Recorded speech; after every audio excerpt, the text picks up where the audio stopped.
Hey guys, welcome back to my channel. If this is your first video, hi, I'm Alaina, and this is The Organized Money, where we talk about planning life and managing money. Today's video is going to be a budget with me in my Happy Planner. This is the second portion of my monthly budget with me. If you didn't see the first video where I kind of did my budget setup in my bullet journal, I will link that video above so that you can catch that one and see how I set up my budget.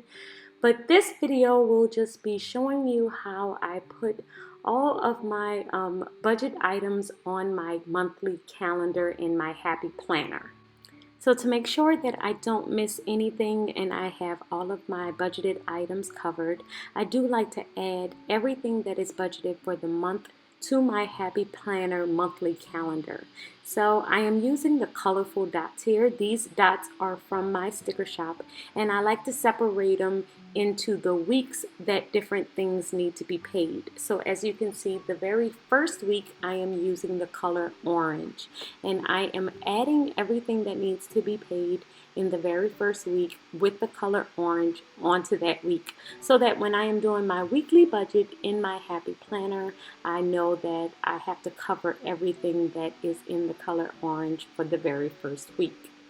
For our budget, I do like to use the 70-30 rule, which is 70% of our income goes toward paying our bills and our expenses, and the other 30% is broken down into three categories. 10% goes toward our giving, 10% goes toward our savings, and 10% goes toward debt repayment, because we are working on paying off 2 credit cards. If you want to see more in detail of how those numbers are broken down with my overall monthly budget, that is in the previous video that I was discussing earlier. I kind of write everything out in my bullet journal, and then I transfer everything over to my monthly calendar. Now, sometimes with my monthly calendar, I am unable to do the exact percentages that I would like to do. As you can see, I'm using whiteout, and that's because sometimes I'll know that we may not be able to get enough income to be able to cover all of the expenses at 70% and have 10% for each category for saving, debt repayment, and for our tithe and stuff like that. So a lot of times I may have to adjust the numbers, and that's perfectly fine. I'll just make it up in another week. So for the second week, I'm using the color purple to add in all of our expenses, and we are very top heavy, meaning that a lot of our bills are due the very first 2 weeks of the month. So our mortgage, our health insurance, our car note, our car insurance, all of that is due the very first 2 weeks. So because that is the case, a lot of times the 70-30 rule won't really work during those weeks, because we are so top heavy and we have so many bills that we have to pay during that time.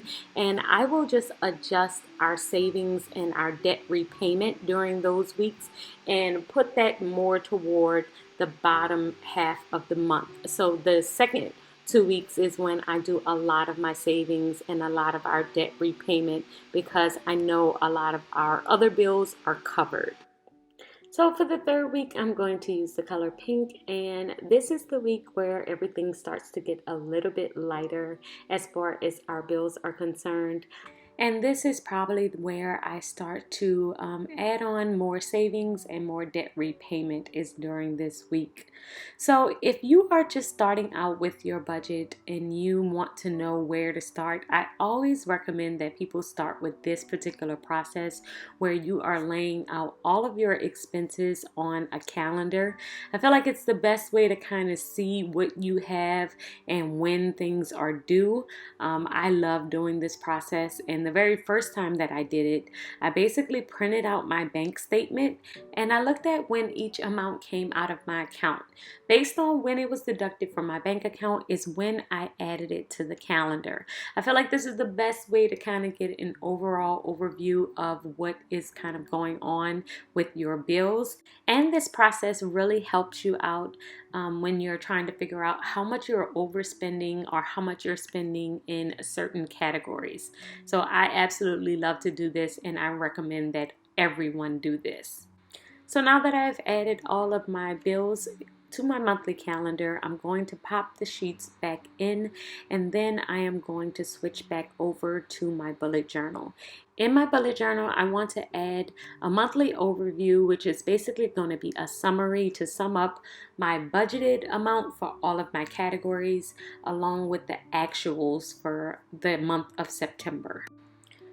So for this month, I have 6 budgeting categories that I am going to put in this monthly review. The very first category is our housing, and that includes any utilities and the mortgage for the house. The second category is going to be our transportation, and that includes our car note, our car insurance, and gas, and anything else transportation related. For our food category, which is the third category, it's our groceries and our toiletries. And then we have our health category, which is our medical insurance, dental insurance, and life insurance. Subscriptions, which includes all of our subscriptions like Netflix and things like that. Our debt category is our last category, and then I'm going to keep track of our cash spending and our cash savings. And that will be all of the things that I will be basically keeping track of for our monthly review. And then at the end of the month, I will just keep track of what our actual numbers are and add them into my bullet journal, just so I can know if we went over or under in any of the categories listed. So that will be my full budget setup for the month of September. I hope you guys have enjoyed these 2 videos, the one I posted yesterday and this one. And if y'all have any questions, please let me know in the comments below. I would love to talk to you more about it, and I will see you guys in the next video. Until next time, keep organizing your life so that you can achieve your dreams. Bye guys.